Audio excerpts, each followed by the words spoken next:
Mga igsuon, mananghid ko daan, mataas-taas gyud ta, kay dili lang ko muhatag karon og pamalandong para karong adlaw, kundili katisismo gyud para sa tanang panahon. Piyesta manggod karon ni Saint Jerome. Ingon siya, ignorance of the scriptures is ignorance of Christ. Kung dili mao ang atong pagsabot or pag-interpret sa Bible, mamahimo pong sayop ang atong pag-ila kung kinsa gyud si Kristo ug sayop pod ang atong masulti ngadto sa uban about Jesus.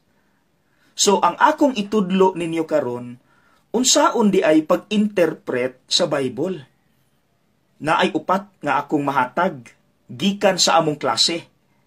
Dayon ang atong gamiton nga example kining na misinterpret gyud 666 nga sumala sa mga wala nakasabot bisan si Adolf Hitler or si Pope Benedict, Pope John Paul II, Pope Francis, mga antichrist nga 666.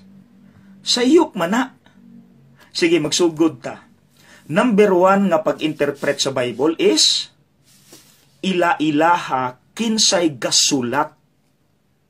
Now, kining 666 naani sa Book of Revelation. Now, ang gasulat sa Book of Revelation si Saint John. Now, ila-ilaha siya. Kini si Saint John medyo naay pagka-artistic, creative iyang hunahuna, mao gani nga ang simbolo nga nag-describe kang Saint John, eagle. Kana bang beyond bitaw ang iyang panghuna-huna. Kanang galupad murag agila. Mao nang kung inyong mabantayan ang Book of Revelation, napuno siya sa mga imahe na mga dragon nga daghan kay ulo. Does that exist? No. Symbolic lang og style sa pagsulat si Saint John.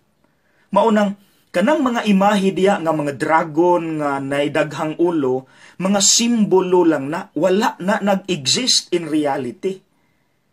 Artistic, imaginative, creative lang yun musulat si Saint John. Murag si Jose Rizal ba? Naa siya imageries. Okay? Number 2 nga pag-interpret sa Bible. Kanus-a gisulat. Now, ang Book of Revelation, mga 80 to 100 AD. So, dili 2019 gisulat. So, maunang tuiga, gisulat ni Saint John ang maong libro. Okay? Now, masabtan ninyo ang number 2, pinaagi sa number 3. Unsay sitwasyon sa dihang gisulat kining maong libro. Now, mga igsuon for your information, bag-o pa lang midaghan ang mga Kristiyanos. Pero, during this time, 80 to 100, gipersecute, gigukod, gipamatay, gatago-tago ang mga Kristiyano. Kay gigukod sa gobyerno sa Roma under ni Emperor Caesar Nero, nga mo'y salbahe nga emperor. So, nganong nigawas maning 666? Kay tungod sa creative sa huna-huna ni Saint John, aron dili siya masakpan ni Emperor Nero nga siya di ay ang gipasabot atong Antichrist, gigamitan ni Saint John niining proseso nga gitawag og gimatria. Kining gimatria, kana bang matag letter sa imong ngalan na ay corresponding number. Ginagamit ni sa mga Hudiyo sa una. So pag-compute na sa pangalan ni Caesar Nero, ang total number is 666. So mga igsuon, hinumdumi, kanang 666, ayaw na naipasangil sa mga tao, sama nilang Pope Francis, Adolf Hitler, kay kining 666, one and only Caesar Nero Rani. Wala nilaing tao. Siya ni sa ilang panahon nga maoy girefer nga Antichrist. So maunay sitwasyon, salbahe ang emperor, gigukod ang mga Kristiyano, gatago-tago ang atong mga igsuon, kay pamatyon. So karon ang ikaupat, unsa may mensahe or intention sa pagsulat ni John aning maong libro? The answer is, kay gatago-tago man sila, nahadlok man sila, gilutos man sila, ang intention ni John is, aron dasigon sila, ayaw mo give up. Mao ganing ang gibutang sa Book of Revelation, muhatag ang Dios og bag-ong langit ug bag-ong yuta. Human niining tanang pag-antos, luwason ta sa Dios, tagaan ta niya og kahupayan ug kalipay. So lahutay ta, dili ta mo give up. Kay naa namang goy mga tao, mga Kristiyano, nga ni aksyon nagduda, kung kita tinuod nga nagsunod kang Kristo, kung niya si Kristo nato, nganong gigukod man ta, nganong gatago-tago man ta, nganong pamatyon man ta. So, naghanang muaksyon untag hawa sa Christianity. Mautong giapas og dasig ni Saint John, ayaw mo surrender. Kay ang Dios human niini tanan natong pag-antos, iyatang luwason, dasig ta, dasig.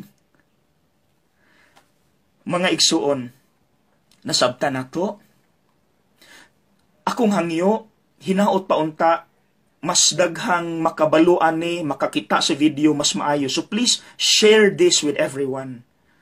Kay again, ingon ni Saint Jerome, ignorance of the Bible is ignorance of Christ.